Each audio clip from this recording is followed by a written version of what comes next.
ನಾವು ಸ್ಟುಡಿಯೋಲಿ ಶೋ ಮಾಡ್ತಿದ್ದಾಗ we had 2 ACs running at 17 degrees Celsius. Imagine ನಮ್ಮ ಕತೆ ಹೆಂಗಿದ್ದಿರ್ಬೋದು ಅಂತ. ಐನೋ ನಿಮ್ಮಲ್ಲಿ ಸುಮಾರು ಜನರು ಈವಾಗಲೂ ಅಷ್ಟೇ ಟೆಂಪರೇಚರಲ್ಲಿ ಕೂತ್ಕೊಳ್ತೀರಾ. ಪಟಾಕಿ ಮಾರ್ನಿಂಗ್ ಶ್ರುತಿ.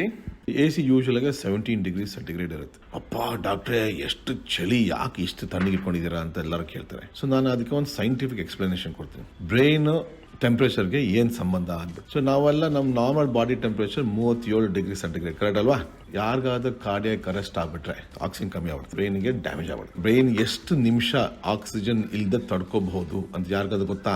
5 ರಿಂದ 7 ನಿಮಿಷ ಮ್ಯಾಕ್ಸಿಮಮ್. ಕೆಟ್ಟೋಗಬಾರ್ದು ಅಂದ್ರೆ ತರಕಾರಿ ಆಗಲಿ ಹಣ್ಣಾಗ್ಲಿ ಫ್ರಿಜ್ಜಲ್ಲಿ ಇರ್ತಿರ್ತಾನೆ. ಲಾಂಗ್ ಟರ್ಮ್ ಅಂದ್ರೆ ನಾವು ಕೋಲ್ಡ್ ಸ್ಟೋರೇಜ್ ಅಲ್ಲಿ ಪ್ರತಿ ವರ್ಷ ರಸಬುರಿ ಮಾವನ ಬರುತ್ತಲ್ಲ, ನನಗಂತೂ ಸಿಕ್ಕಾಪಟ್ಟೆ ಪ್ರೀತಿ. ಅವಾಗ ಮಾವನೆಲ್ಲ ಕಟ್ ಮಾಡ್ಬಿಟ್ಟು ಫ್ರೀಜರ್ ಹಾಕಿಟ್ಬಿಡೋದು, ಇಡೀ ವರ್ಷ ಸ್ಲೋ ಆಗಿ ರಿಲೀಸ್ ಮಾಡೋದು, ಮುಂದಿನ ರಸಬುರಿ ಸೀಸನ್ ಬರೋ ತನಕ. ಒಂದು ಬಾರಿ famous case, Anna Bagenholm ಅಂದ್ಬಿಟ್ಟು ಸ್ವೀಡಿಶ್ ಲೇಡಿ. ಆಯಮ್ಮ ಅಲ್ಲಿ ಫ್ರೀಸಿಂಗ್ ನೀರಲ್ಲಿ ಮುಳುಗೋಗ್ಬಿಟ್ಲು. ಮುಳುಗೋದಾಗ ಏನಾಗುತ್ತೆ, ಹೈಪೋಥರ್ಮಿಯಾ ಅಂತ ಆಗುತ್ತೆ. ಯಾರಾದ್ರೂ ಐಸ್ ನೀರಲ್ಲಿ ಮುಳುಗೋಗ್ಬಿಟ್ಟು ಆಸ್ಪತ್ರೆಗೆ ಎಮರ್ಜೆನ್ಸಿಗೆ ಪಲ್ಸ್ ಇಲ್ಲ BP ಇಲ್ಲ ಅಂತೆಲ್ಲ ಬಂದ್ರೆ ಏನು, ನಮ್ಮ ಪ್ರಕಾರ ಪೇಷಂಟ್ ಸತ್ತೋಗಿದ್ದಾರೆ ತಾನೆ. ಅವರೆಲ್ಲ ಆತರ ಮಾಡಲ್ಲ.